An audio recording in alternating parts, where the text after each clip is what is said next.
Pai Senhor, meus irmãos. Pai Senhor, meus irmãos. Glória a Deus. Deixa o frio lá fora, irmãos. Deixa lá fora. Meus amados, quero aproveitar que os irmãos estão de pé, por favor. Abram comigo suas Bíblias no livro de Atos dos Apóstolos, capítulo 10, versículo 28. Enquanto os irmãos encontram, eu glorifico a Deus por mais uma maravilhosa oportunidade de expor mais uma porção de sua palavra. Deus sabe que o quanto eu valorizo este culto de ensino, porque, na minha opinião, é um dos mais importantes da igreja. É aqui que a igreja cresce com raízes, para que nós possamos adorar a Deus de forma racional. Amém? Capítulo 10 de Atos dos Apóstolos, versículo 28. Peço que os irmãos prestem bastante atenção na leitura, porque eu vou saltar alguns versículos, então fica comigo. O texto bíblico diz assim: E disse-lhes: Vós bem sabeis que não é lícito a um homem judeu ajuntar-se ou chegar-se a estrangeiros. Outras traduções dizem, chegar aos gentios. Mas Deus mostrou-me que a nenhum homem chame comum ou imundo. Por favor, versículo 34. E abrindo Pedro a boca, disse: Reconheço por verdade que Deus não faz acepção de pessoas, mas que lhe é agradável aquele que qualquer nação o teme e faz o que é justo. A palavra que ele enviou aos filhos de Israel, anunciando a paz por Jesus Cristo. Este é o Senhor de todos. Jesus Cristo é o Senhor de todos. Versículo 44, e aqui leremos até o 48 e concluiremos a leitura. E dizendo Pedro ainda essas palavras, caiu o Espírito Santo sobre todos os que ouviam a palavra. E os fiéis que eram da circuncisão, todos quantos tinham vindo com Pedro, maravilhavam-se de que o dom do Espírito Santo se derramasse também sobre os gentios, porque os ouviam falar em línguas e magnificar a Deus. Respondeu então Pedro: Pode alguém porventura recusar a água para que não sejam batizados estes, que também receberam como nós o Espírito Santo? E mandou que fossem batizados em nome do Senhor. Então rogaram-lhe que ficasse com eles por alguns dias. Os irmãos, tomem assento em nome de Jesus.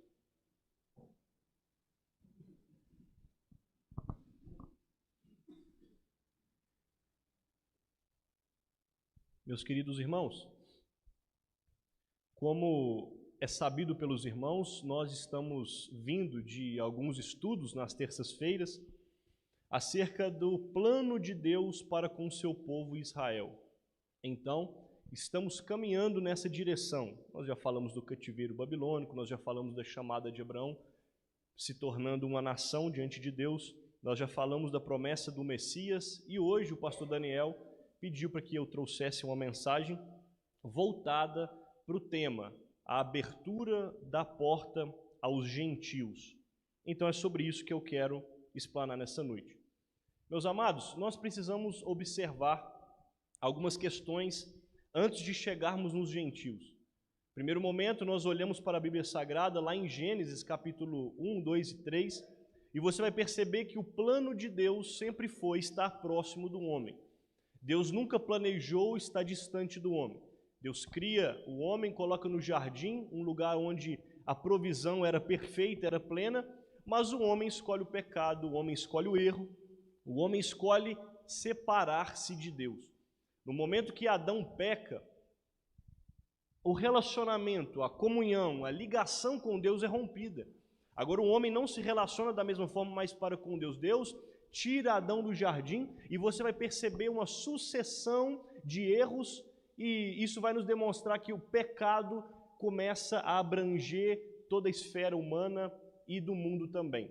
Quando você chega em Gênesis capítulo 6, por exemplo, você percebe que Deus precisa enviar um dilúvio para destruir tudo, porque o pecado está tão evidente na raça humana naquele período que Deus precisa fazer um limpa, vamos dizer assim, para a gente entender. Deus faz um limpa e Ele escolhe um homem justo, um homem chamado Noé, e Ele vai salvar Noé e sua família e sua casa.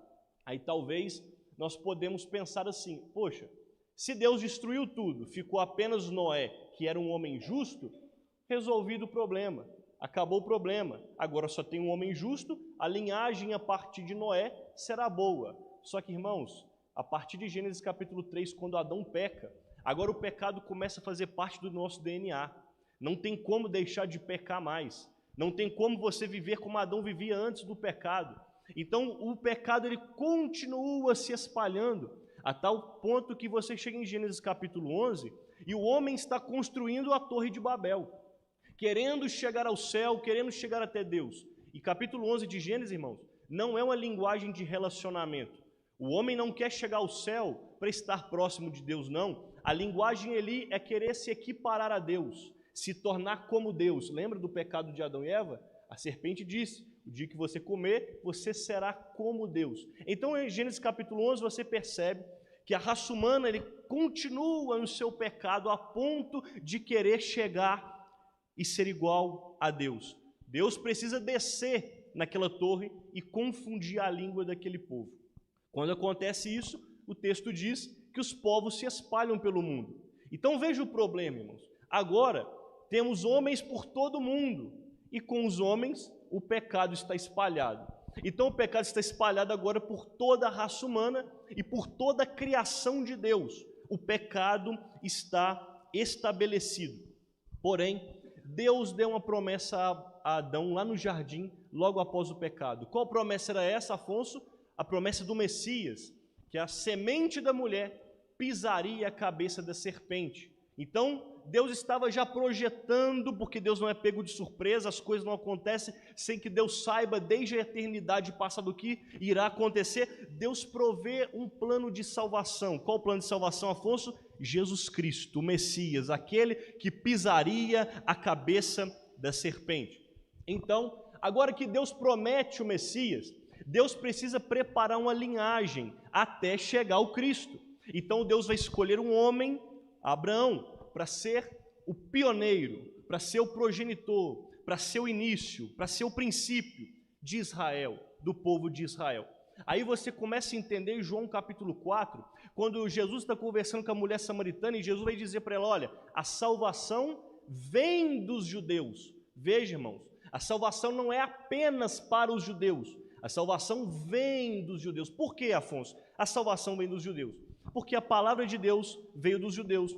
A linhagem de Israel vem dos judeus. Jesus Cristo é judeu, ele veio da linhagem de Davi, a linhagem de Abraão. Então, a salvação vem dos judeus porque o projeto de Deus exige que saia de Abraão uma linhagem até que desembocará em Cristo Jesus.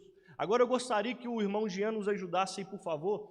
Hoje eu vou precisar muito dele. Vou dar um pão de queijo para ele depois. Diz amém aí, Jean. Gênesis capítulo 12, por favor. A partir do versículo 1. Estamos em um culto de ensino e precisamos ir com calma para a gente aprender. Perceba, Deus escolhe Abraão. E nós temos o texto aí que nós conhecemos de cor, né? Que quando Deus chama Abraão. Agora eu gostaria que você se atentasse para um detalhe interessantíssimo. Porque às vezes, irmãos, nós cometemos o erro. Às vezes nós erramos na nossa interpretação em achar que Deus só está preocupado com os gentios, ou seja, aqueles que não são judeus, só no Novo Testamento. Isso não é uma verdade. Deus sempre esteve preocupado com as nações, com os gentios, com todos os povos. Olha o que o texto diz em Gênesis capítulo 12. Então o Senhor disse a Abraão, saia da sua terra, no meio dos seus parentes e da casa de seu pai, e vá para a terra que eu lhe mostrarei. Pode seguir, Jean, até o versículo 3. Farei de você um grande povo, e o abençoarei, tornarei famoso o seu nome, e você será uma bênção. Versículo 3 para a gente fechar. Abençoarei os que te abençoarem, e amaldiçoarei os que o amaldiçoarem, e por meio de você, todos os povos da terra serão abençoados. Quantos povos, irmãos?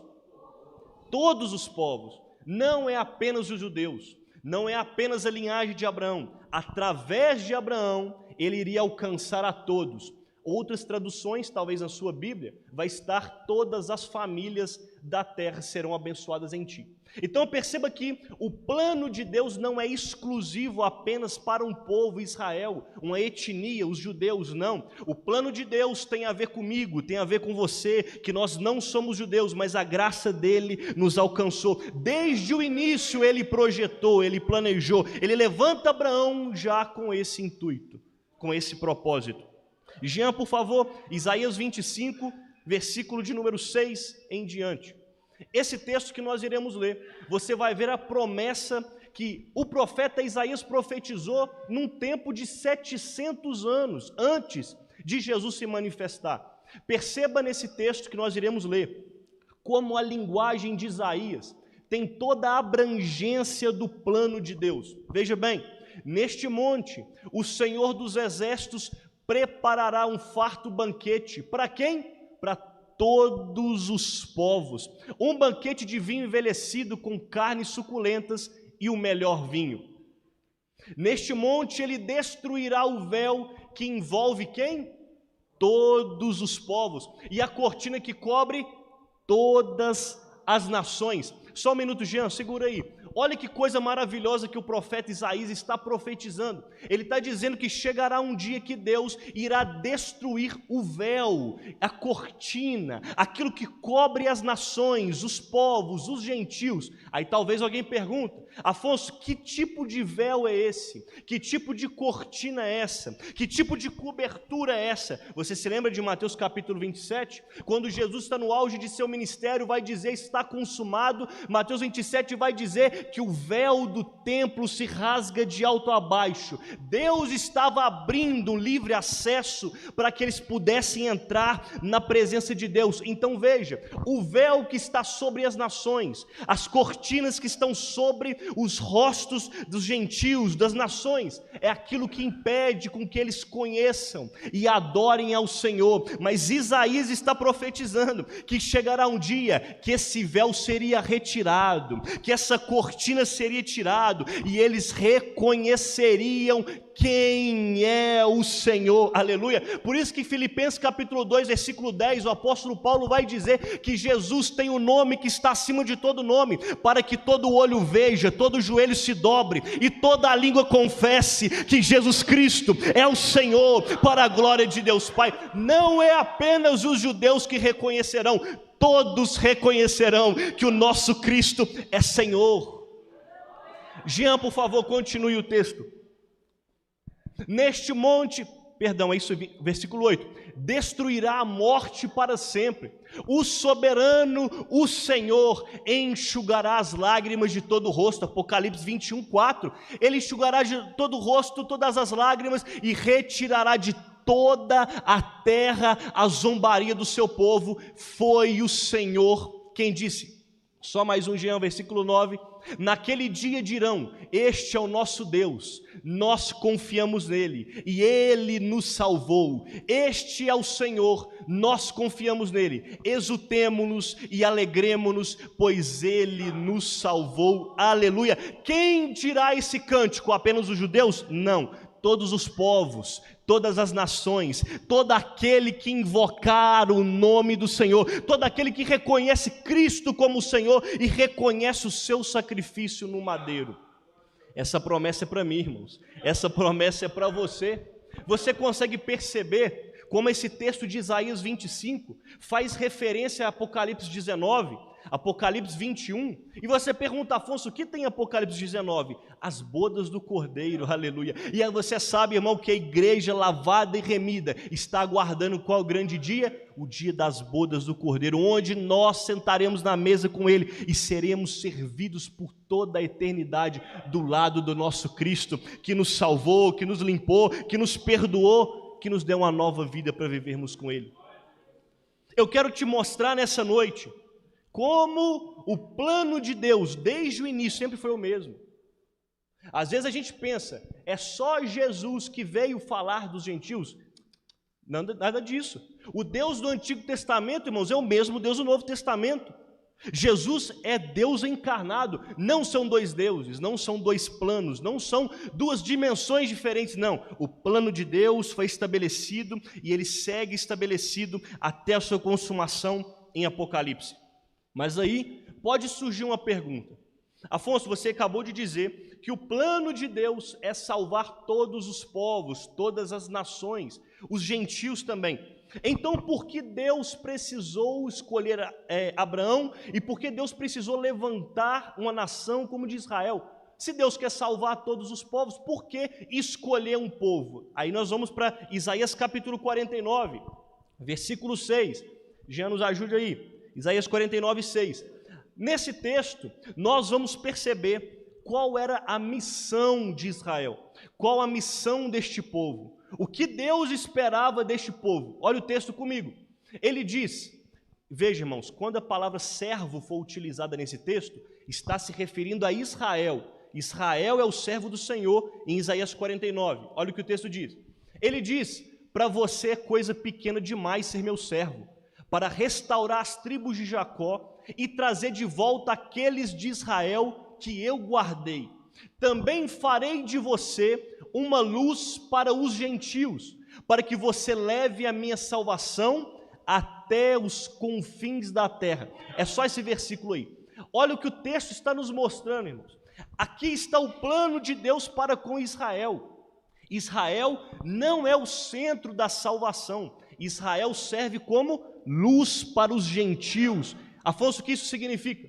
Você sabe, irmãos, que quando Deus cria um povo através de Abraão, o povo vai para o Egito, Deus arranca do Egito com mão forte, Deus vai estabelecer leis, Deus vai estabelecer mandamentos. Por quê, Afonso? Porque todas as nações circunvizinhas precisavam olhar para o povo de Deus e dizer, olha, eles vivem diferente, a vida deles é diferente. Eles obedecem leis, eles honram o Deus deles. Por quê? O texto está dizendo, vocês são luz para os gentios. Então Israel foi escolhido para que em meio às trevas do paganismo, ele fosse uma luz, ele iluminasse, para que as nações em volta pudessem reconhecer o Deus de Israel através de seu povo. Irmão, está vendo sua responsabilidade? Você é luz onde passa, e não foi eu que estou dizendo, é Jesus Cristo. Você precisa iluminar e as pessoas precisam reconhecer a Cristo por causa da luz na sua vida. Este era o plano para Israel. Vocês serão luz para os gentios. E olha só, nesse texto nós vamos ver que Israel tinha duas missões. Primeira missão, você vai trazer de volta as tribos de Jacó. Ou seja, aqueles israelitas que tinham se perdido, tinham se corrompido, ido atrás de outros deuses, abandonado a fé. Era dever do povo de Deus recuperar as tribos de Jacó. Segundo dever desse povo de Deus de Israel, ser luz para os gentios. Então veja, Israel foi estabelecido para resgatar os israelitas que tinham se perdido e para servir como luz para os gentios. Eu pergunto para uma igreja inteligente que frequenta a escola dominical, Israel cumpriu o que Deus estabeleceu para eles? Está com medo de responder, irmão? Sim ou não? Está com medo ainda. Fala não, irmãos. Sim ou não? Não cumpriu o que Deus estabeleceu. Israel não foi capaz de trazer os que tinham se perdido e muito menos ser luz para os gentios. Então você percebe que Israel quebrou uma aliança com Deus. O servo do Senhor, Israel, quebrou a aliança com Deus. Aí a pergunta é, peraí, se eles não conseguem trazer os israelitas de volta e eles não conseguem também ser luz para os gentios, qual é a esperança então de salvação desse povo? Aí nós vamos para Lucas capítulo 2, versículo 27. Ajuda aí, Jean. Lucas capítulo 2, versículo 27 até o versículo 32.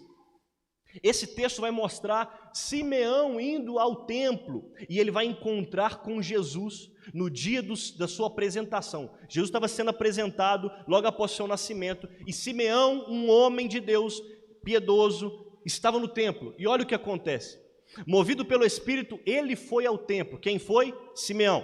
Quando os pais trouxeram o menino Jesus para lhe fazer o que requeria o costume da lei, Simeão tomou nos braços e louvou a Deus, dizendo, olha a palavra de Simeão, uma adoração, ó soberano, como prometestes, agora podes despedir em paz o teu servo. Pois os meus olhos já viram a tua salvação, que preparaste à vista de quem? Todos os povos. Pode seguir. Luz para a revelação aos gentios e para a glória de Israel, teu povo. Você consegue perceber, irmãos, que Simeão está citando a profecia de Isaías? Simeão está tomando emprestada a profecia de Isaías, que falava sobre Israel, e Simeão está aplicando agora a Cristo. Ou seja, Israel falhou em trazer os seus filhos de volta. Israel falhou trazendo os filhos de Jacó de volta. Israel falhou sendo luz para os gentios. Então o que Deus faz? Levanta um homem, Jesus Cristo, santo, justo, que não tem pecado, o homem perfeito, que não quebra a aliança, e ele agora substitui o papel que Israel tinha. Que papel, Afonso? Trazer a glória de volta para Israel, ser a luz para a revelação dos gentios. Aquilo que Israel não conseguiu cumprir, Jesus Cristo ele cumpre. Ele é a luz, ele é a luz, e os gentios só conhecem a Deus por causa de Cristo e Jesus. Por isso, irmãos, que nós adoramos esse Deus santo, que nos revelou Jesus Cristo, e com seu amor maravilhoso nos amou de tal forma que morreu naquela cruz para me salvar, para te salvar, irmão. Jesus Cristo, ele toma o lugar de Israel para trazer a revelação aos gentios. O homem perfeito, o homem que não quebra a aliança. Jean, por favor, Mateus capítulo 4, versículo 13 ao versículo 16. Olha a profecia de Isaías que vai se cumprir aqui em Mateus 4. Saindo de Nazaré, foi viver em Cafarnaum, que ficava junto ao mar, na região de Zebulon e Naftali, para cumprir o que o profeta Isaías disse, essa aqui é a profecia, literalmente, terra de Zebulon e terra de Naftali, caminho do mar, além do Jordão, Galileia de quem? Dos gentios. Segura um pouco, Jean. Galileia dos gentios. É um culto de ensino, eu preciso explicar isso aqui, mesmo que de forma superficial. Você se lembra do período do tempo de Salomão? Salomão, ele peca, ele quebra aliança com Deus, ele se corrompe, ele vai para a idolatria, ele faz deuses para si. A Bíblia vai dizer que Deus, através do profeta, diz: olha, por amor a seu pai Davi, eu não vou tirar o reino de você. Agora, quando você morrer, o reino será dividido. O reino de Israel se divide em duas partes, o reino do norte e o reino do sul. O reino do norte são 10 tribos, reino do sul apenas 2, Judá e Benjamim. Agora, por favor, Afonso, por que isso é relevante? Veja, nós temos no mapa de Israel, depois você pega a sua Bíblia aí, é muito fácil de você conferir isso. Você tem a região da Galileia e a região da Judéia. A região que está ao norte é a região da Galileia, a região ao sul é a região da Judéia. Então não precisa ser muito inteligente, pensar muito, para você entender que o reino do norte é esse local onde a Galileia está localizada. E aí você pergunta, Afonso, por que isso é relevante? Veja, o reino do norte não tinha nenhum rei que fosse bom. O reino do norte, todos os reis que passaram eram reis ímpios, reis que desobedeceram a Deus. O que acontece? A Síria invade, destrói tudo, mistura os povos, traz gente de outros povos para ali e vira aquela mistura. O reino do sul, por amor a Davi, pela profecia de Deus, ainda é estabelecido alguns reis bons. E esses reis ainda conseguem manter o reinado de Judá, o reinado do sul. Então veja, quando você lê o Novo Testamento e você percebe que os fariseus sempre estão na Judéia, os fariseus sempre estão em Jerusalém, é por causa do templo, é porque os judeus da Judéia eram mais puros, não tinham sangue misturado. Você sabe por que eles não gostam dos samaritanos? É exatamente por isso, porque a Samaria também estava no reino do norte, onde misturou esses povos. Afonso, por que você está explicando lá em Salomão? Para a gente entender a profecia, porque o texto está dizendo que a Galileia era chamada de Galileia dos gentios, por causa dos muitos povos que estavam habitando ao derredor. Tinha muitas nações que vinham para ali, muitos mercadores, então a Galileia se tornou um lugar ruim de se viver, para quem era religioso, para quem queria adorar a Deus, era um lugar ruim de se viver, muitos deuses, paganismo, idolatria, era uma miséria muito grande. Pode continuar, Jean.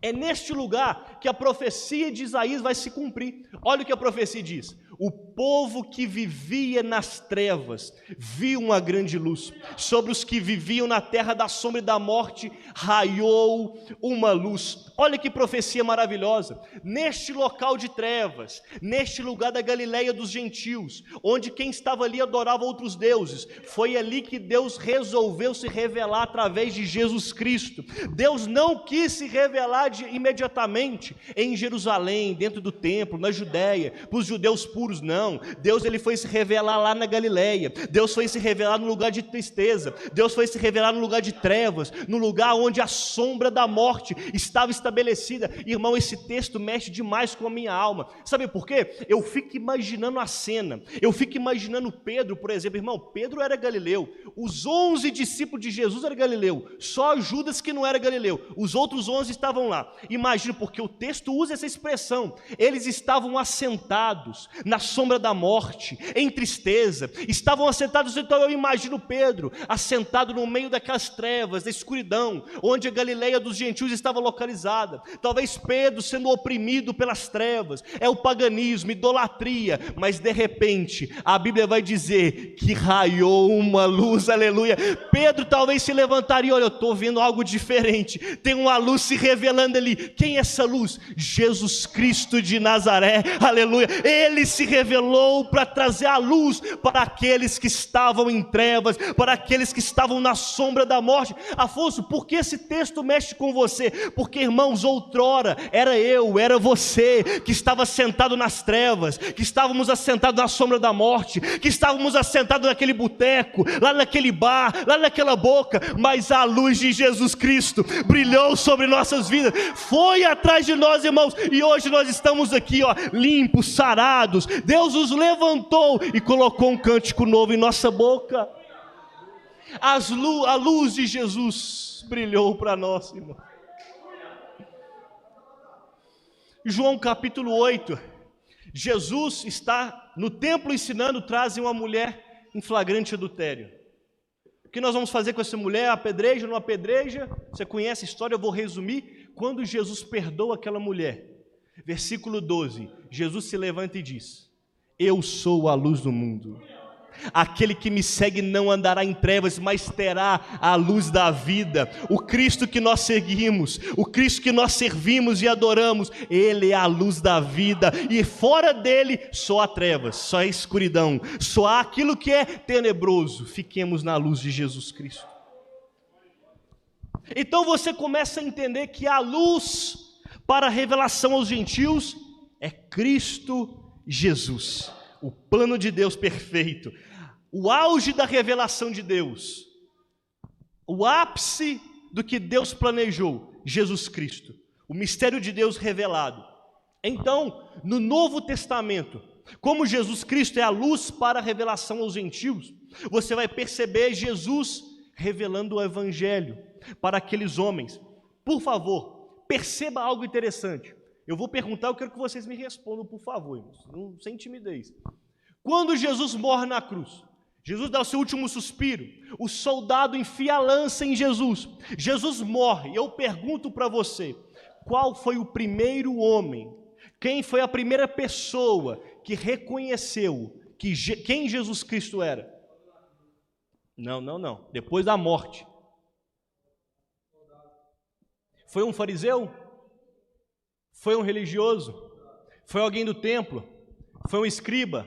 Foi alguém que conhecia da lei, um doutor? Foi um gentil. O soldado olhou e disse: verdadeiramente este é o Filho de Deus. Jesus sendo a luz para os gentios, ele estava já se manifestando a um gentil, e ele olhando e contemplando a cruz. Irmão, quantos estavam olhando para aquela cruz com desdém? Quantos estavam olhando para aquela cruz zombando, com um tom de zombaria, balançando a cabeça, dizendo: desce daí se tu és o Cristo? Mas aquele romano, aquele gentil olhou para a cruz e disse: este é o Filho de Deus. Eu entendi, eu reconheci o plano de Deus. Era um gentil. Em Mateus capítulo 28, depois que Jesus ressuscita e aparece para os discípulos, ele vai dar a grande comissão.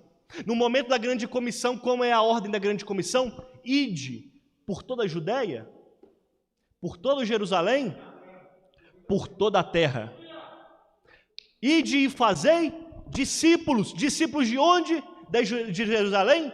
Não, de todas as nações. Jesus estava dizendo: eu já me revelei aos gentios, agora a missão de vocês é pregar. Pregue, anuncie a todo canto, até os confins da terra. Jesus estava dizendo: leva a mensagem para eles, eles são alvo da minha misericórdia e do meu amor.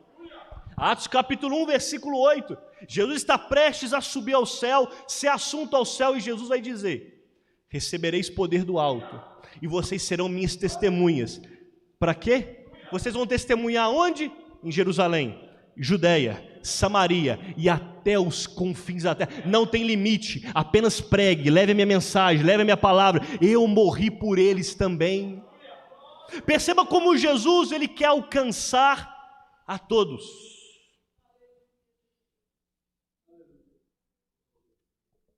O Espírito desce em Pentecostes, e aquelas nações começam a ouvir, através das línguas daqueles homens que estavam no cenáculo, a mensagem de Cristo Jesus. E aí o tempo vai passando em Atos, e o evangelismo vai acontecendo. Só que veja, até o capítulo de número 7 de Atos dos Apóstolos, os discípulos estão em Jerusalém. Até o capítulo 7, ninguém sai de Jerusalém. Até o capítulo 7, estão desobedecendo a Jesus, porque Jesus disse: fiquem em Jerusalém até que sejais revestidos de poder. Depois que recebe o poder, vaza, vai pregar, não fica parado não. E o que os discípulos fizeram?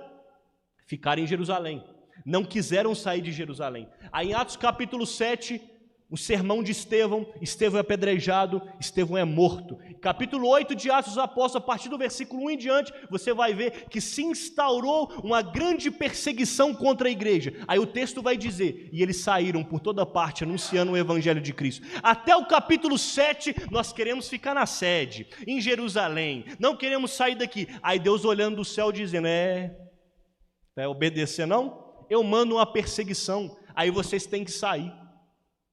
Meu Deus, esse evangelismo ninguém quer, é perseguição. Mas o propósito de Deus está sendo cumprido. Através do capítulo 8 em diante, você vai ver o evangelho chegando às nações, aos gentios, homens reconhecendo a Cristo como seu Senhor. Aí você pergunta: Afonso, por que você leu o capítulo 10 de Atos? Não esqueci não, irmão. Vamos falar dele agora. Quando você chega no capítulo 10 de Atos dos Apóstolos, agora a gente entra no texto. Até aqui foi só a introdução. Brincadeira.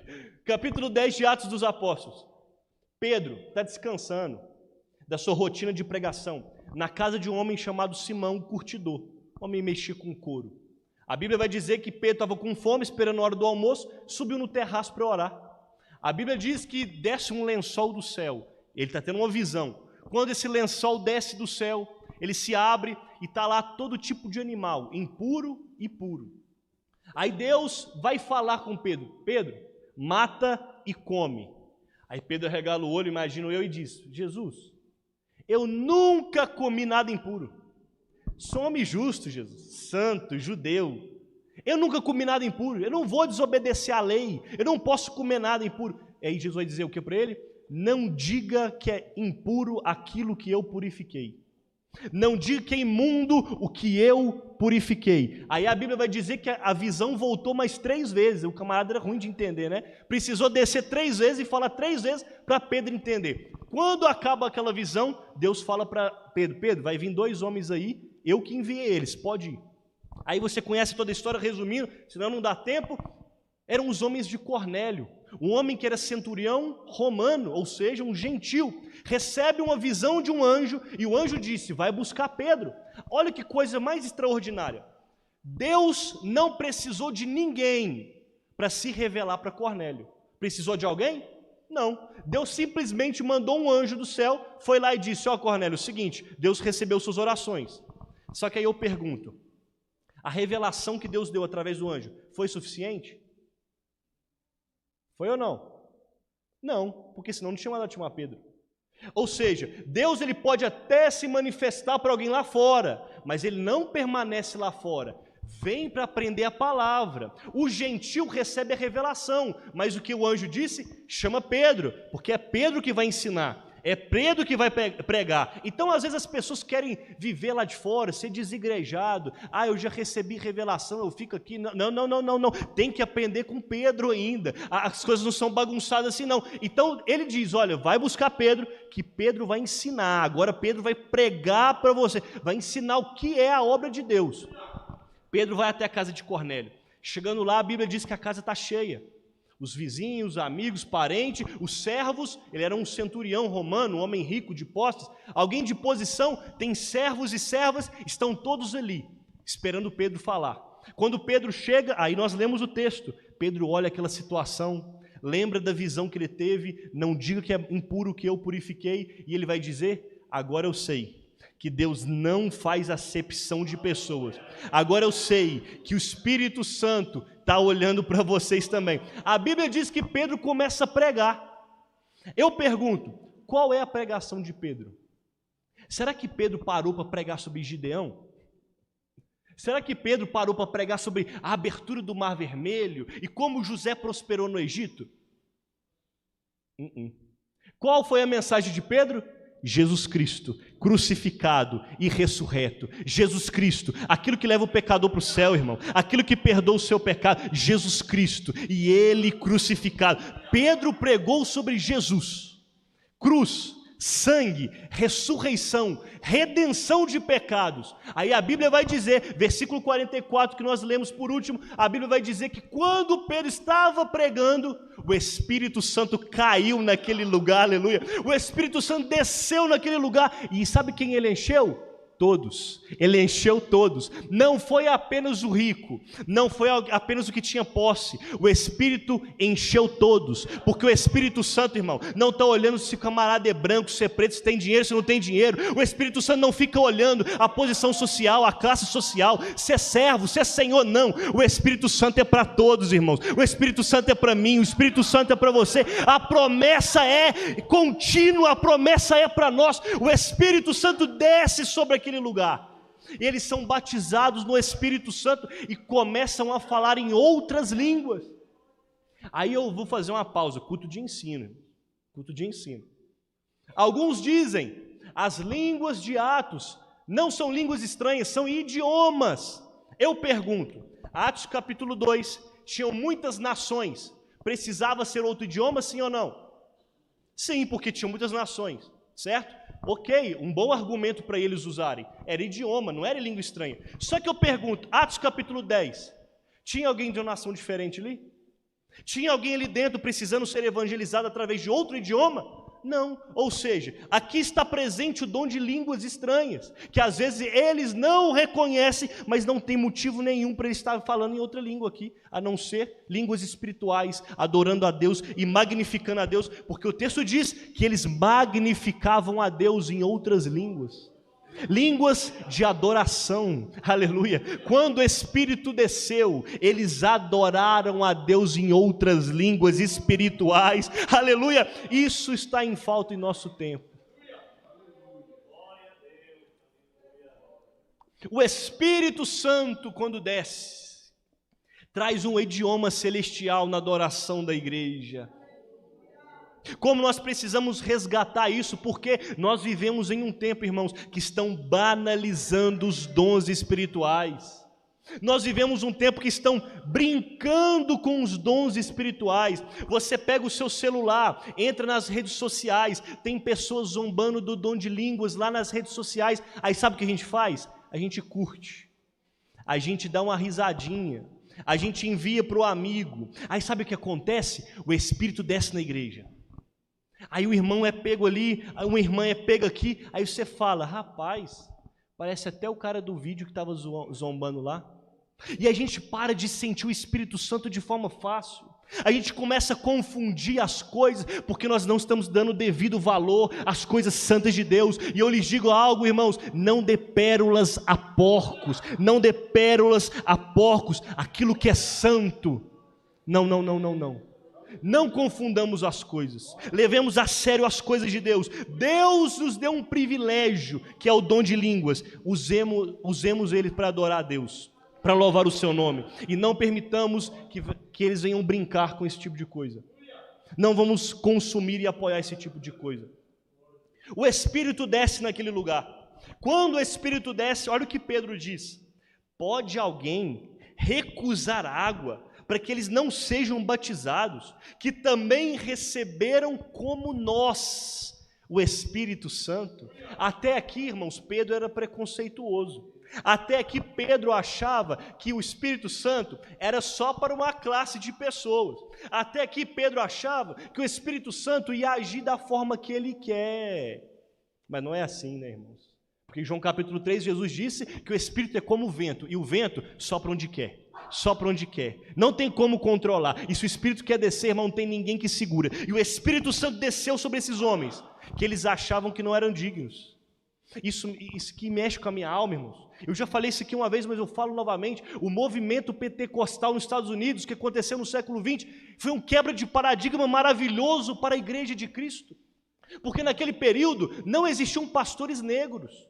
Os negros não pregavam porque eles achavam que é coisa exclusiva para branco, para quem tem uma posição social. Mas de repente Jesus levanta um homem chamado William Seymour, um homem negro, um afro-americano, e através daquele homem o avivamento desce sobre aquele lugar. Aí de repente tem uma mulher profetizando, uma mulher negra, outra está profetizando e pregando ali, outro está falando em línguas. Aí as pessoas começaram a pensar: peraí, mas um homem negro falando em línguas, um homem negro pregando, esse negócio está errado. Mas o Espírito Santo não está preocupado com a sua cor, com a sua posição social. O Espírito Santo quer encher todo aquele que está quebrantado e contrito diante dele. Através do século XX, do avivamento que aconteceu na Rua Azusa, quantos homens de Deus, mulheres de Deus, que estão levantados por aí, ganhando almas, porque o Espírito Santo resolveu descer naquele lugar. O Espírito Santo não é exclusivo de apenas uma classe. O Espírito Santo é para nós, aleluia. Está no meu tempo, eu preciso concluir. Para concluir, eu quero ler com vocês Apocalipse capítulo 5. O Jean perdeu o pão de queijo dele, saiu dali e já era. Apocalipse capítulo 5, versículo 9. E encerro aqui. Apocalipse capítulo 5, versículo 9. Olha lá, o Jean é rápido demais, meu Deus. Tem um mestre, tem um cafezinho. Olha o que Apocalipse capítulo 5 vai concluir. Olha a visão que João teve. E eles cantavam um novo cântico. Irmão, eu preciso fazer uma pausa aqui. Ainda tem um tempo ali. Novo cântico no céu? Ué, pera lá. Existe um novo cântico porque existe um cântico antigo. Mas como que existe um cântico antigo? Na eternidade. Como que na eternidade algo passa a ser velho para que outro cântico seja novo em cima disso? Mas pera lá. Esse texto de Apocalipse capítulo 5 é o momento que Jesus está entrando no céu e tomando o livro da mão daquele que está à direita do trono de Deus. É o momento que o Cordeiro está assumindo o trono. Então olha só, até o momento que Jesus assume o trono, o cântico é o mesmo.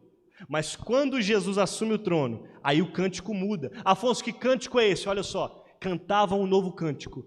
Tu és digno de receber o livro, e está cantando para o Cordeiro, de abrir o livro e seus selos, pois fostes morto, e com o teu sangue compraste para Deus gente de toda tribo, língua, povo e nação. Jesus Cristo comprou para Deus gente de toda tribo, de toda língua e de toda nação. Jesus não morreu apenas para os judeus, Jesus não morreu apenas para uma etnia, Jesus não morreu apenas para uma classe social. Ele comprou sua vida na cruz, Ele comprou a minha vida na cruz. Todo o povo, toda língua, toda tribo, todo local, Jesus Cristo comprou na cruz do Calvário, e hoje nós somos salvos em Cristo por causa desse amor maravilhoso que derramou sua vida na cruz e no madeiro para nos dar vida eterna.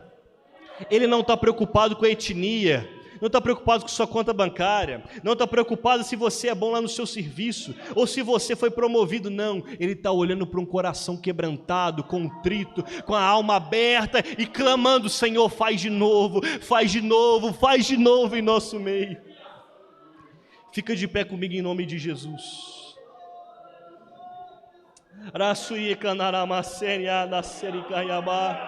Oh Espírito Santo, nós viemos aqui essa noite te adorar pela sua bondade, por ter nos encontrado. Obrigado, Jesus, pelo teu sangue derramado na cruz do Calvário. Obrigado por tua graça ter nos encontrado. Obrigado, Senhor, porque o Senhor foi onde nós não conseguiríamos nos levantar, e o Senhor nos levantou, o Senhor nos limpou, o Senhor nos purificou, e hoje nós podemos dizer que nós e a nossa casa e a nossa família servirá ao Senhor, porque o teu sangue comprou eles também. E Pai, nós queremos dizer, nós não aceitamos entrar no céu de mãos vazias, não aceitamos entrar no céu de mãos abananos. Nós queremos entrar com a nossa casa, nós queremos entrar com a nossa família.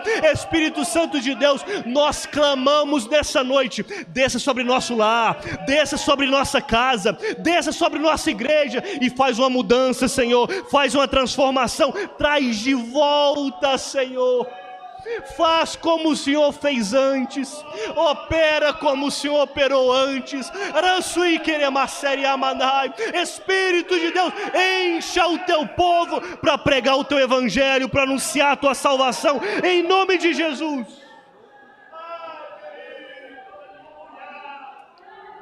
A tua igreja te adora, Senhor, a tua igreja te adora, Senhor, a tua igreja te adora por tua bondade, por tua graça, pelo teu sacrifício.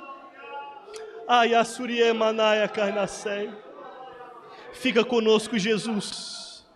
Não permita que o Espírito saia, não permita que venhamos ficar sem o teu Santo Espírito, em nome de Jesus. Em nome de Jesus, em nome de Jesus. Eu agradeço a minha oportunidade.